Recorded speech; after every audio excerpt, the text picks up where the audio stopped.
Me parece que había expectativas a la devaluación que estaban un poco contenidas. Esto se sabía ya desde el viernes y probablemente esto se desató luego de que las elecciones no fueran como las esperaba, particularmente el gobierno, que asusó y asustó bastante con lo que podía pasar. Ya el domingo a la noche se sabía que iba a aumentar el dólar, ya está, y el lunes a la mañana, cuando se esperaba, como en todas las situaciones anteriores donde hubo momentos de tensión previa a la apertura del mercado, se esperaba alguna declaración, ya sea del Ministerio de Economía, del Banco Central o del mismo presidente. Sin embargo, no pasó. El gobierno esperó hasta última hora, dejó actuar a los mercados, dejó ir la corrida y le faltó justamente, teniendo todas las herramientas a su alcance, le faltó una actuación en el mercado para sosegar, para controlar los ánimos que había generado el propio Macri en condición de candidato, asustando con lo que podría pasar si ganaba la oposición.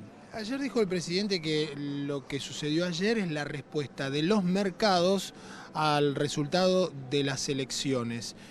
¿Cómo se entiende esto? Teniendo en cuenta que el viernes el mismo gobierno, el central por ejemplo, intervino con la venta de 400 millones, pero ayer se vendieron nada más que 100. Claro, la respuesta de los mercados no actúan en el vacío, sino que hay un Estado que los puede regular y que ayer no lo hizo. Teniendo las herramientas a su alcance, salió tarde y mal, esperó dar una conferencia de prensa cuando ya habían cerrado las bolsas y los mercados de todo el país. Entonces, evidentemente, echarle la culpa a los mercados es mirar solamente una parte de la historia. La parte completa de la historia es que el gobierno no actuó a tiempo y en ese sentido me parece que faltó una responsabilidad histórica, una responsabilidad de estar a la altura de las circunstancias, pudiendo hacerlo. ¿Cuánto de porcentaje hay en las posibilidades que puede hacer el gobierno y cuánto de tener que pedir permiso al FMI?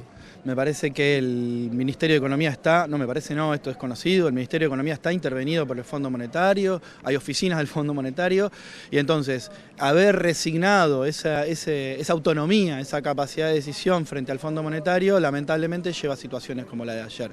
Creo que sí, que ahí falta una decisión más fuerte del gobierno de actuar y de evitar lo que estamos viviendo en este momento, que es un dólar, como vos dijiste, a 58 pesos y que se va a trasladar necesariamente a precios y a un parate de la economía en la próxima semana.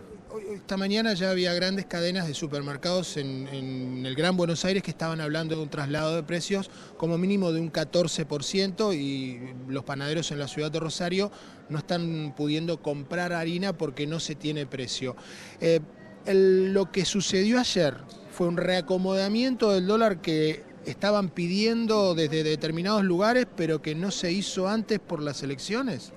Algo de eso hay, pero eso también podría haberse hecho de una manera un poco más ordenada, mejor transmitida por el Banco Central particularmente. Entonces, algo de eso hay. Lamentablemente, cuando se da la situación como la de ayer, una situación de pánico. Entonces, no sabemos cuánto va a terminar el dólar esta semana.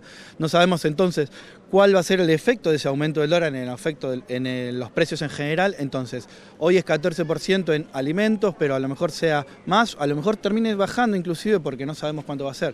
En ese sentido creo que faltó un poco de organización y un poco del Estado, particularmente, insisto, el Banco Central, estando a la altura de las circunstancias, regulando y tratando de hacer bien las cosas, que fue lo que no hizo y que finalmente en una conferencia de prensa en donde no dio ninguna indicación, porque nosotros esperamos hasta las 4 de la tarde, esperando justamente qué es lo que iban a hacer y ayer el presidente sale y dice que no saben todavía qué van a hacer. David, lo último, más allá de Macri y de Fernández, para la gente que está viendo, para nosotros, ¿qué va a pasar con las tarifas? ¿Qué va a pasar con la inflación? ¿Qué va a pasar con los combustibles, con todo lo que está dolarizado? Bueno, en principio no hay que alarmarse, no hay que correr al supermercado. Seguramente es muy probable que haya remarcación de precios en algunos rubros en particular, como decir, lo que están más atados a los vaivenes del dólar. Seguramente va a haber un aumento en el próximo mes y vamos a tener nuevamente una inflación más alta que la que veníamos teniendo. Esta desaceleración de la inflación se va a terminar, nuevamente vamos a tener inflación y seguramente vamos a tener que pensar en un momento de reapertura de paritarias en donde los sindicatos vuelvan a pedir un aumento de salarios para recomponer esta pérdida que se va a venir. No va a ser enorme, pero tampoco lo sabemos. En este momento es un poco temprano para vaticinar qué va a pasar exactamente. Muchísimas gracias. No, gracias a ustedes.